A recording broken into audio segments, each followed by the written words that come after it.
স্বাগত। এই মুহূর্তে আপনাদের নিয়ে এসেছি জামালপুর জেলা শহর থেকে 65 কিলোমিটার উত্তরে অবস্থিত অর্থাৎ কুড়িগ্রাম জেলার রাজীবপুর উপজেলা এবং জামালপুরের শেষ সীমানা মধ্যবর্তী যে ঢাকা রৌমারী মহাসড়ক, সেই মহাসড়কটি বন্যার তীব্র স্রোতের কারণে ভেঙে গেছে। একটি কালভার্ট ব্রিজ এর পাশে তীব্র স্রোতের কারণে অর্থাৎ কালগ্রাসী যে ব্রহ্মপুত্র রয়েছে তার তীব্র স্রোতের কারণে যে পানির চাপ সৃষ্টি হয়েছে, অর্থাৎ পশ্চিম থেকে পূর্ব দিকে যে স্রোতটা শুরু হয়েছে সেই স্রোতের কারণে কিন্তু এই ব্রিজের ঠিক উত্তর মাথায় রাস্তা ধস নেমেছেন এবং যার কারণে এই মুহূর্তে রাজধানী ঢাকা থেকে সকল ধরনের যানবাহন অর্থাৎ নাইসকোট যে সার্ভিস, বাস এবং পণ্যবাহী ট্রাক এগুলো আর রৌমারীতে ঢুকছে না, অর্থাৎ কদমতলাই হচ্ছে লাস্ট স্টপেজ।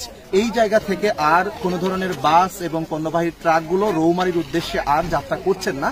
প্রত্যেকটি গাড়ি সবগুলো এখন কদমতলী পাশানপুর এই জায়গাটিতেই স্ট্যান্ড হয়ে দাঁড়িয়ে আছে, কারণ রাস্তাটি ভেঙে যাওয়ার কারণে এখানে ভারী যানবাহন এবং যাত্রীবাহী দূরপাল্লার বাস যাতায়াত করতে পারছেন না, যার কারণে এই কদমতলী পাশানপুরে দাঁড়িয়ে আছে। তবে ঘটনার সাথে সাথেই কিন্তু এখানে যে কর্তৃপক্ষ আছেন অর্থাৎ এই রাস্তার যে ঠিকাদার প্রতিষ্ঠান তারা যখন জানতে পারেন তখন শ্রমিকদেরকে দিয়ে তাৎক্ষণিকভাবে সেটা মেরামতের কাজ করছেন, কিন্তু তাদের এই মেরামত এখন পর্যন্ত সেটা টিকবে কিনা বলা যাচ্ছে না। এখনো ধোঁয়াশা, যে পরিমাণ পানির স্রোত বেড়েই চলছে সেই তুলনায় রাস্তাটা টিকাতে পারবেন কিনা, শেষ পর্যন্ত আটকাতে পারবেন কিনা, ভাঙন রোধ করাটাই হচ্ছে সবচেয়ে বড় দুর্বিষহ এবং দুঃসাধ্য হয়ে দাঁড়িয়েছে। তারপরেও তাদের পক্ষ থেকে সর্বোচ্চ চেষ্টা চালাচ্ছেন যেন রুটটা রক্ষা করা যায়। এরই মধ্যে এই রাস্তার কিন্তু 50% রাস্তা ভূগর্ভে হারিয়ে গেছে, পানির স্রোতে ভেঙে গেছে, কিন্তু বাকি রাস্তা একটু এখনো টিকে আছে। আর সেই জায়গাটা পুরোপুরি টিকে রাখার জন্যই কিন্তু তাদের এই প্রয়াস এই পর্যন্ত চলছে।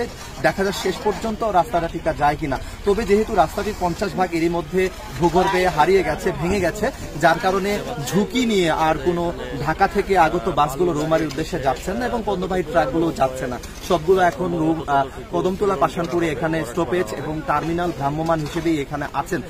যারা রৌমারী থেকে বিশেষ করে কদমতলির পর রাজীবপুর, কর্তিমারি, সায়দাবাদ এবং রৌমারী এর আশেপাশের যে অঞ্চলগুলো উত্তর এলাকার ওনারা সবাই বাসে যারা নাইটে ঢাকায় যাবেন তারা কিন্তু সেখান থেকে অটো বা নিজ বন্ধ ব্যবস্থায় আসছেন।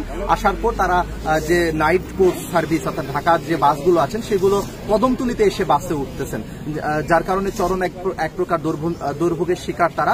তারপরেও তারা এই ভোগান্তির শিকার কাটিয়ে উঠবেন আশা করা যাচ্ছে যে রাস্তাটি যদি সঠিক সময়ে ভালো করতে পারেন, পূর্বের অবস্থায় ফিরে আনতে পারেন, তাহলেই এই বাসগুলো আবার রৌমারীর উদ্দেশ্যে যাবেন যেমনটা ধারণা করা হচ্ছে। তো আরো বিস্তারিত দেখাবো এই মুহূর্তে এই রাস্তাটার কি অবস্থা।